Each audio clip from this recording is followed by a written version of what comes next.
Nationalism is often seen as a key feature of Russian political life and a factor explaining the Russian regime's behavior. But we hear the term Russian nationalism evoked to describe everything, from grassroots far-right movement to the Putin regime's posturing on the international scene, so it's important to be specific when we use the term. The regime often drawn upon elements shared with Russian nationalists in order to promulgate a patriotic atmosphere combining pride for Russian history, conservative value agenda, and some anti-Western feelings in a way that has so far appealed to a broad constituency throughout the country. But in this video, we want to look not at state-sponsored patriotism, but at grassroots nationalist movement, the way they have developed, the way they interact with the state, and their distinct political project. Because of its imperial past and its huge territory, which crosses over 11 time zones, Russia today is a federal state. It defines itself as the nation of Rossianya, composed of a majority of Russians, Ruski, 80%, as well as several tens of ethnic minorities, located mostly in Siberia, the Volga-Urals, and the North Caucasus, many of which have strong nationalist movements of their own. In a country characterized by such heterogeneity, defining what Russianness means isn't easy. As a result, Russian nationalist groups each seek to articulate the proper relationship between the Russian state and the Russian nation. Today, we can identify 4 distinct Russian nationalist trends, each with distinct political projects which are rooted in different conceptions about who should be at the core of the Russian nation and how the country should relate to its neighbors. The first category, imperial nationalists, believe that all former members of the Soviet Union should be reintegrated into the Russian Federation. This trend was powerful in the 1990s, but is now a minority viewpoint.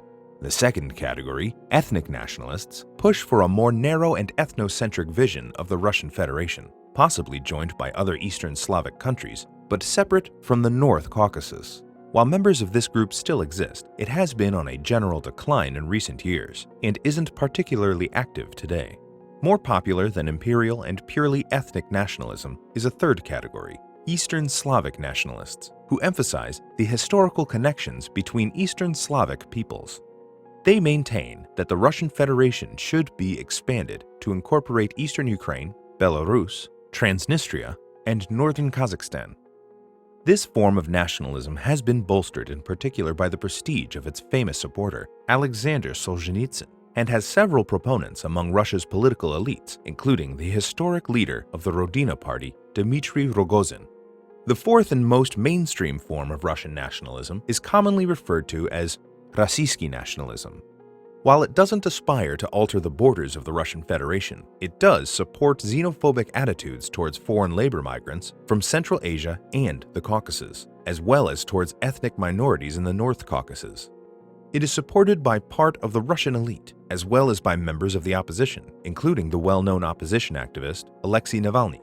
While it has been in decline since 2014, Rossiyski nationalism represents the most prominent nationalist trend in the country.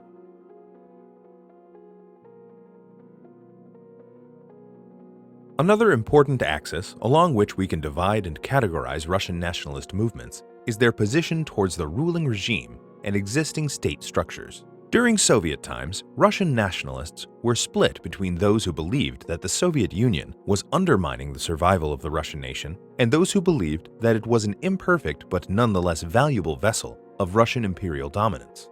A similar dichotomy has developed in Russia today.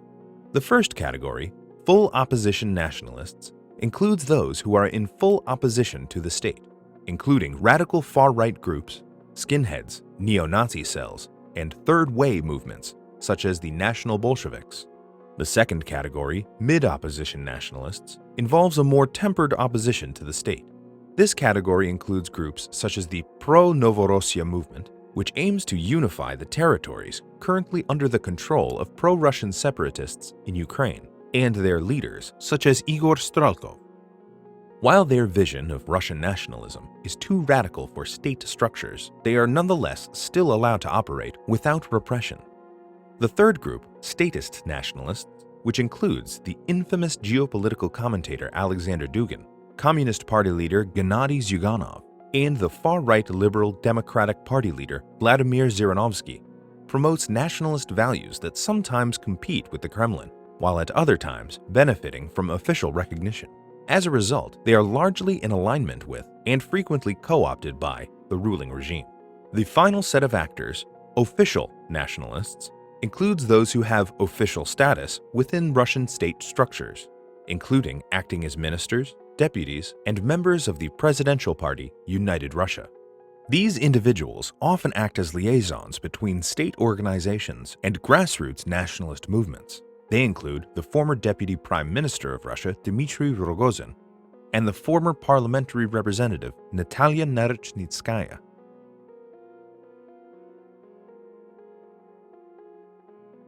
Nationalism has a strong mobilizing potential, and therefore grassroots nationalist movements are seen as having potential to rival state power. On the other hand, sometimes these movements can be beneficial to the state.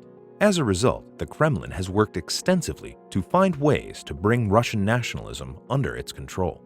When these movements present threats to state legitimacy, the Kremlin employs mechanisms of repression and coercion in order to rein in these nationalist groups. But at other times, when it benefits the state, the Kremlin employs more laissez-faire policies, giving nationalist movements space for free expression and allowing them to tend to the needs of certain segments of the population. Chronologically, we see that choices made to repress versus to co-opt nationalist movements are often linked to the activities of the regime's main enemy, the liberal opposition. During periods where Russia's liberal opposition is more active, the Kremlin is more likely to allow nationalist movements to grow and flourish. In contrast, during periods where the liberal opposition is relatively silent, the Kremlin works more actively to silence and repress nationalist movements within the country. It's important to note that location matters when seeking to understand political decision-making. Russia is an enormous country, and local context plays an important role in shaping the relationship between the Russian state at the legal and municipal level on one hand and grassroots political movements on the other. Each regional administration may have a different articulation of repression and co-optation of nationalist movements. Finally, one needs to examine the actors involved. The Russian state is a plural conglomerate composed of several different ruling groups. Frequently, grassroots nationalist groups work to secure patrons within different segments of the Russian state, including the security services, the military, and some of the municipal institutions. Patrons within one sector of the state can help them to secure at least partial protection from repression by other sectors of the state, as well as to secure advantages during competition with their rivals. These patrons, for their part, may be interested in curating relationships with grassroots movements for a wide array of reasons.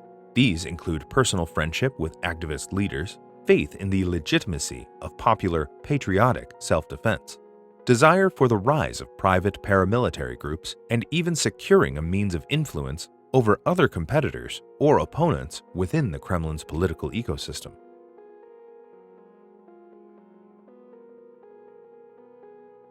Strong nationalist sentiments are frequently linked to a rise in xenophobia and hate crimes, and Russia is no exception. Data on hate crimes can be difficult to interpret since hate crimes are often underreported or registered under different categories, such as hooliganism. But examining data still provides a glimpse into the trends in Russian nationalist movements as well as government responses to those movements. In Russia, hate crimes grew sharply throughout the 2000s. During this time, the government employed laissez-faire policies with regard to nationalist movements, and the number of skinheads in Russia grew to the tens of thousands. Hate crimes reached a peak in 2007, after which Moscow began employing increasingly repressive policies against nationalist groups, and the number of hate crimes began to decline. Following the war with Ukraine of 2014, and the hardening of legal decisions against Russian nationalist groups, the number of hate crimes in Russia virtually collapsed. The majority of hate groups have moved online, although there too their presence has been increasingly repressed. Looking beyond nationalist groups, we find that xenophobia, particularly targeted towards labor migrants, is widespread across all social groups and age cohorts in Russia. About 2/3 of Russian citizens would like to see a visa regime with the Central Asia and the South Caucasus, as well as tougher measures aimed at reducing the mobility of labor migrants, including those from the North Caucasus who are Russian citizens. Xenophobia levels collapsed during the war with Ukraine of 2014 and during the first 2 to 3 years that followed, as the main enemy identified across Russian media shifted from migrants towards the West. By 2018, however, it had returned to its previous level. It's important to remember that the current Russian regime isn't frozen in terms of its ideology, and this flexibility allows it to adapt as situations evolve. In 2014, the Russian state showed its ability to activate strong patriotic sentiments following its annexation of the Crimean Peninsula, but it also showed its ability to calm these sentiments and prevent them from getting out of control. On the medium and long term, Russia's declining demographics could fuel the rise of ethno-nationalism. As in Europe, the civilizational narrative about a white and Christian population having to protect its values from migrants and Islam could become a dominant frame of discourse for Russia.